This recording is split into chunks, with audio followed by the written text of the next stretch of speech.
Welcome to Luca is a Billionaire, where the only thing I invest in is your answers. In this video, I will explain how to unlock a Toyota Camry with keys inside. First, take a moment to calmly assess the situation. Double-check every door, including the passenger side and the trunk, to confirm they are all securely locked.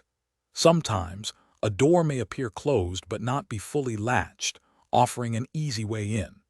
Ensure your keys are visibly inside before proceeding with any unlocking techniques. If you're comfortable with a do-it-yourself approach, you can try using a wedge and a long-reach tool. Gently insert a plastic or wooden wedge into the top corner of the driver's side door frame to create a small opening, about 1/2 inch wide. Then, carefully slide a slim jim or a straightened coat hanger through the gap to reach the interior door lock button or handle. Exercise extreme caution to prevent scratching the paint or bending the door frame.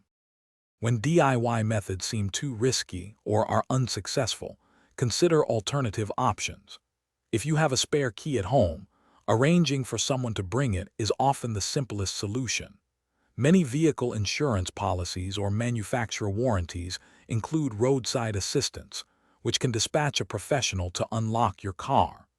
A certified locksmith possesses the expertise and specialized tools to open your Camry safely and efficiently, usually within a few minutes. To avoid future lockouts, adopting a few simple habits can be very effective. Always make it a point to check for your keys before you close the car door, especially when getting out. Keeping a spare key in a safe, easily accessible place, like with a trusted family member or in a hidden magnetic box, is also a smart strategy. Many modern vehicles offer remote unlocking through a smartphone app, which can be a lifesaver.